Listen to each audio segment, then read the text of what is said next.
All right, let's dive right into this explainer. Today, we're taking two incredibly dense, heavyweight project management frameworks, the latest PMI guidelines, and AIMS Education's practical tools, and we are synthesizing them into one streamlined masterclass. So let's dig into the core principles you actually need to execute flawlessly. Now, have you ever felt that terrifying cold sweat? You know the exact feeling I'm talking about? You suddenly realize the project you're leading is just completely surrounded by moving parts and pure ambiguity. You think you've got it all figured out at the kickoff, and then weeks later, one single question makes you realize, oh man, I am miles away from actually understanding this whole shebang. Well, to guide you out of that chaos, we've structured this explainer into 6 thematic pillars. We're going to cover the rules of the game, people, teams, and leadership, driving value and quality, mastering the process, navigating chaos and risk, and finally, embracing the future state. Let's hit it. Starting right off with Section 1, the rules of the game, the real foundation of success here. Just think about the sheer breadth of the 12 PMI principles for a second. It is a massive landscape of best practices. We're talking everything from systems thinking to tailoring, all the way over to navigating complexity.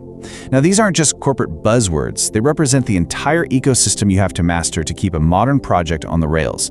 It can definitely feel overwhelming, but trust me, they are all profoundly interconnected. But at the very heart of this vast landscape is one singular anchoring concept, and that is stewardship. Whether you're dealing with your internal teams or outside vendors, stewardship is the absolute bedrock. It's built entirely on 4 pillars: integrity, care, trustworthiness, and strict compliance. Without those 4 elements working in total harmony, the rest of the principles just collapse under the pressure.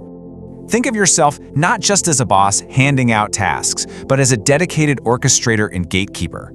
As a steward, you are basically a fiduciary. Your job is to maintain a broad commitment to the financial, social, and even environmental impacts of your project. It's really about protecting the resources entrusted to you as if they were coming right out of your own pocket, ensuring every single dollar an hour aligns perfectly with what the organization actually wants to achieve.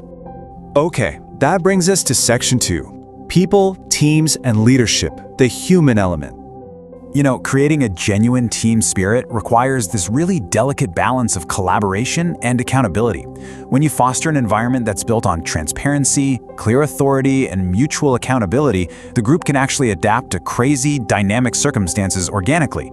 Empower your team, and they'll naturally build their own local culture, one that drives incredible, innovative work while still playing by the broader organizational rules.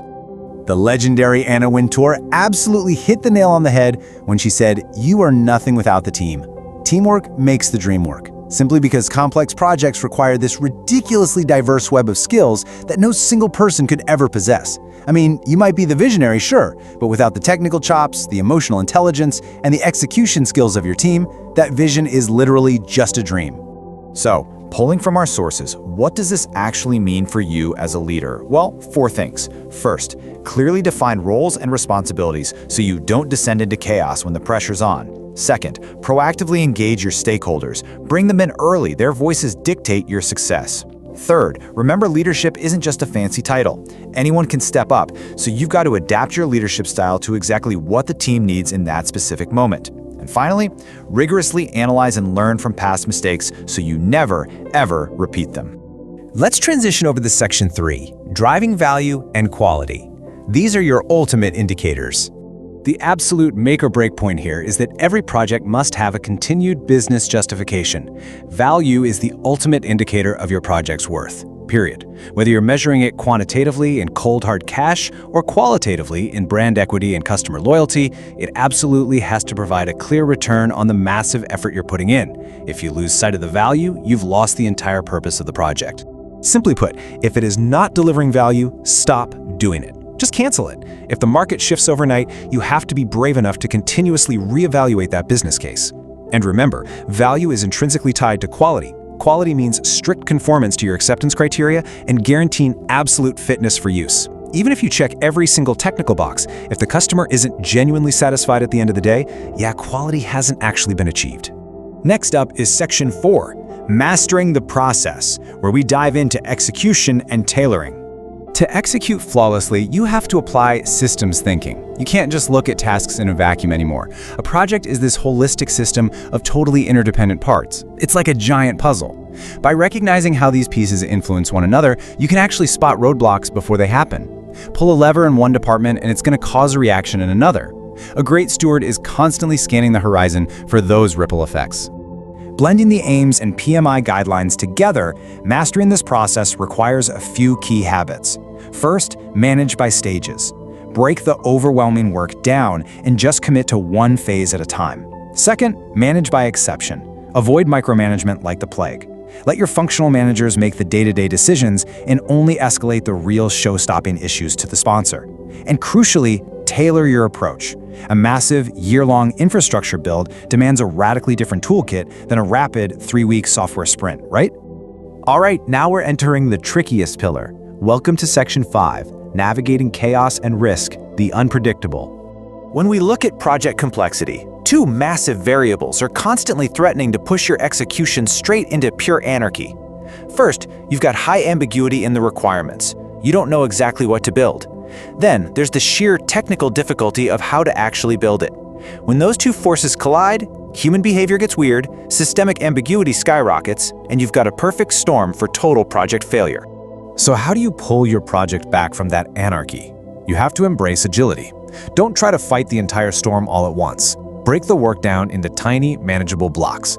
By tackling the chaos literally one bite at a time, you bring those wild variables down to a much more controllable level. That agility is exactly what gives you the resilience to take a hit and swiftly bounce back. You also have to continually optimize how you respond to risks, and that means understanding a crucial metric, risk appetite. Every project has positive risks, opportunities you want to grab, and negative risks, which are threats you need to dodge. Knowing the exact degree of uncertainty your stakeholders are actually willing to stomach allows you to craft responses that are practical, cost-effective, and agreed upon way before a crisis hits. A brilliant analogy from the material measures this, just like physical hunger. Exactly how much risk is your team desperate enough to eat in pursuit of a reward? I love this way of looking at it. If your organization is starving for a massive win, like dominating a brand new market, you're naturally going to be willing to consume a whole lot more risk to get there. But if you're comfortable, your appetite shrinks. And finally, we arrive at the ultimate destination of our journey. Section 6, Embracing the Future State, the final goal. All of these principles, frameworks, and methodologies we've been synthesizing exist for one fundamental reason: to build a resilient bridge from your current reality to an envisioned future state.